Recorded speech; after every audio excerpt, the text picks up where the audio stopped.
Assalamualaikum warahmatullahi wabarakatuh. Semangat pagi dan salam sehat selalu untuk kita semua. Halo adik-adik, kembali lagi bersama saya di AA Edukasi.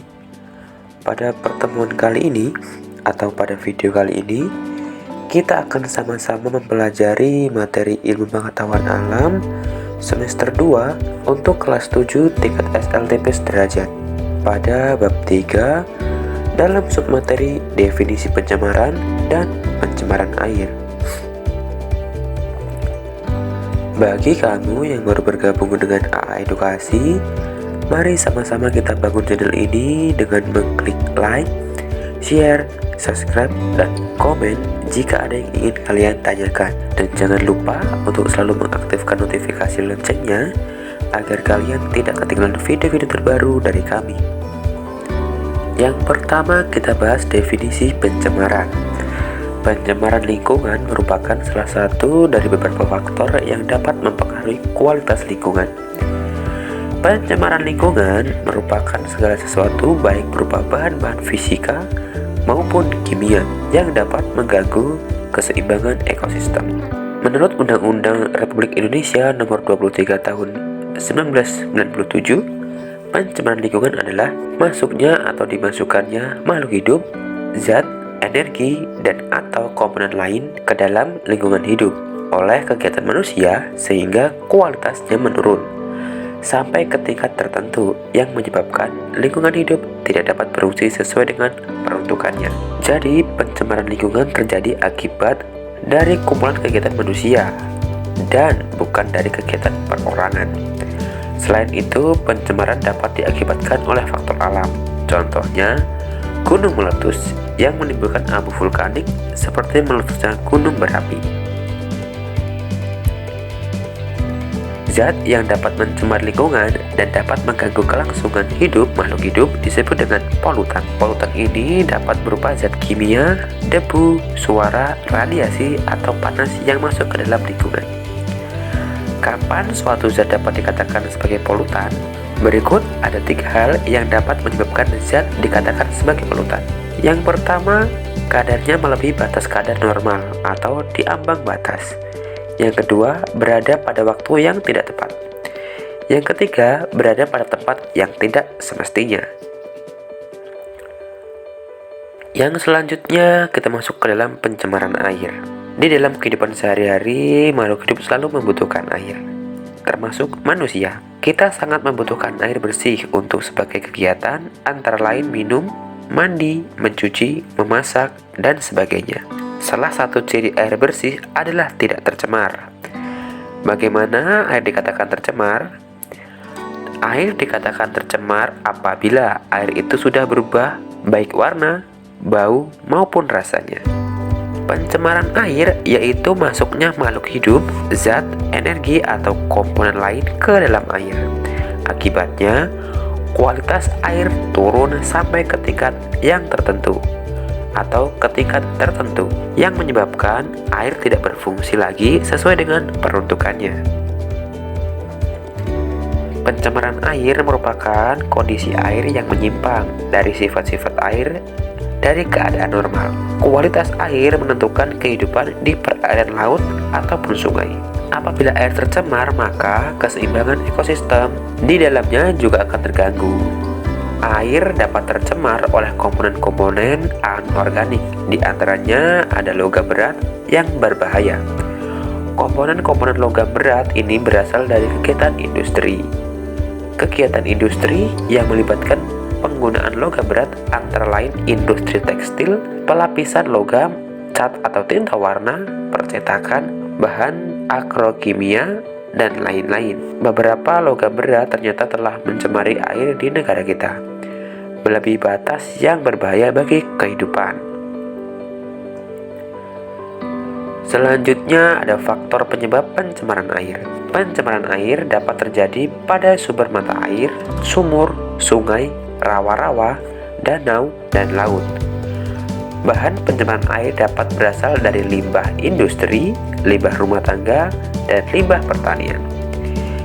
Yang pertama kita bahas limbah industri. Air limbah industri cenderung mengandung zat berbahaya. Oleh karena itu, kita harus mencegahnya agar tidak membuang air limbah industri ke saluran umum. Kegiatan industri selain menghasilkan produk utama atau bahan jadi, juga menghasilkan produk sampingan yang tidak terpakai, yaitu limbah. Jenis limbah yang berasal dari industri dapat berupa limbah organik yang bau seperti limbah pabrik tekstil atau limbah pabrik kertas.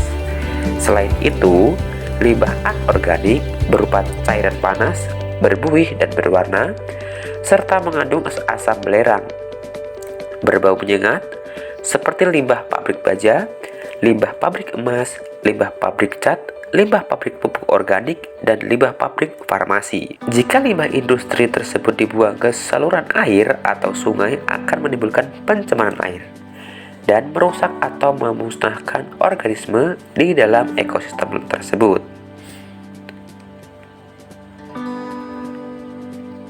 Selanjutnya ada limbah rumah tangga. Coba perhatikan kegiatan yang terjadi di dalam rumah tangga, pasar, perkotaan, rumah makan, penginapan, dan sebagainya. Kegiatan-kegiatan di tempat tersebut akan menghasilkan sampah atau limbah yang dinamakan limbah rumah tangga. Limbah rumah tangga merupakan limbah yang berasal dari sampingan kegiatan manusia atau hasil dari samping kegiatan perumahan.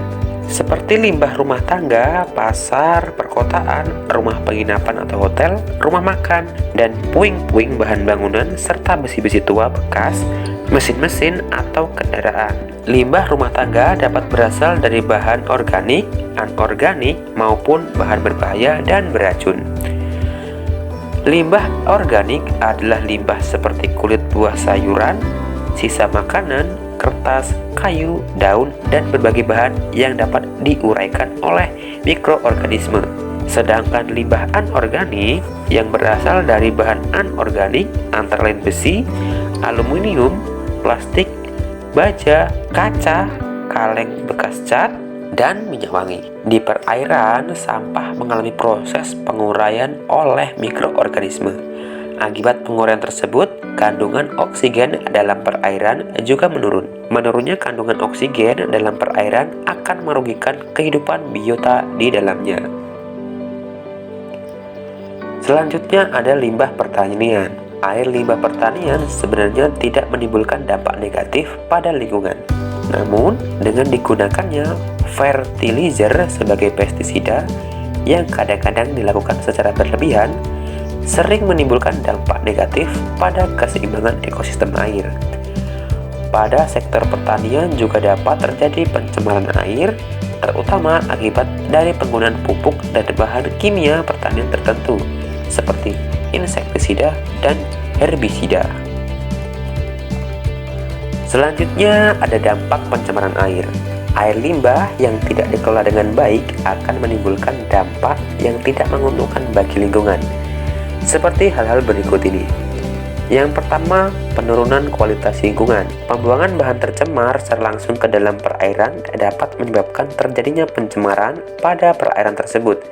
Misalnya, pembuangan limbah organik dapat menyebabkan peningkatan mikroorganisme atau kesuburan tanaman air, sehingga menghambat masuknya cahaya matahari ke dalam air. Yang kedua, ada gangguan kesehatan. Air limbah yang tidak dikelola dengan baik akan menimbulkan berbagai penyakit. Tidak menutup kemungkinan di dalam air limbah tersebut mengandung virus dan bakteri yang menyebabkan penyakit. Air limbah juga bisa digunakan sebagai sarang nyamuk dan alat yang dapat membawa penyakit tertentu. Yang ketiga ada pemekatan hayati. Coba kamu pikirkan, apabila suatu perairan tercemar oleh bahan beracun itu dapat meresap ke dalam tubuh alga atau mikroorganisme lainnya. Selanjutnya, hewan-hewan kecil seperti zooplankton akan memakan alga tersebut. Kemudian, zooplankton akan dimakan oleh ikan-ikan kecil dan ikan besar akan memakan ikan yang kecil. Apabila ikan-ikan besar tersebut ditangkap oleh manusia dan dimakan, maka bahan beracun tersebut akan masuk ke dalam tubuh manusia. Yang selanjutnya, mengganggu pemandangan. Kadang-kadang air limbah mengandung polutan yang tidak mengganggu kesehatan dan ekosistem, tetapi mengganggu pemandangan kota meskipun air yang tercemar tidak menimbulkan bau. perubahan warna air mengganggu pemandangan mata kita. Hal ini tentu mengganggu kenyamanan dan keaslian kota. Yang terakhir ada mempercepat proses kerusakan benda. Ada sebagian air limbah yang mengandung zat yang dapat diubah oleh bakteri anaerob menjadi gas yang dapat merusak seperti H2S. Gas ini dapat mempercepat proses perkaratan pada besi. Agar terhindar dari hal-hal di atas, sebaiknya sebelum dibuang, air limbah harus dikelola terlebih dahulu dan memenuhi ketentuan buku mutu air limbah. Bagaimana sih cara penanggulangan pencemaran air? Nah, berikut adalah cara penanggulangan pencemaran air. Pengolahan limbah bertujuan untuk menetralkan air dari bahan-bahan tersuspensi dan terapung. Menguraikan bahan, yakni bahan organik yang dapat terurai oleh aktivitas makhluk hidup, meminimalkan bakteri patogen, serta memperhatikan estetika dan lingkungan. Pengolahan air limbah dapat dilakukan dengan cara berikut ini. Yang pertama, pembuatan kolam stabilisasi. Dalam kolam stabilisasi, air limbah diolah secara alamiah untuk menetralisasi zat-zat pencemar sebelum air limbah dialirkan ke sungai. Kolam stabilisasi yang umum digunakan adalah kolam. Kolam ini digunakan untuk pengolahan air limbah yang tercemar oleh bahan organik pekat. Dan kolam ini juga digunakan untuk pemusnahan mikroorganisme patogen. Kolam ini dapat digunakan oleh semua kalangan karena mudah dimilikinya dan murah harganya. Yang kedua ada IPAL, yaitu instalasi pengolahan air limbah. Pengolahan air limbah ini menggunakan alat-alat khusus. Pengolahan ini dilakukan oleh 3 tahapan, yaitu pengolahan pertama, pengolahan kedua, dan pengolahan lanjutan.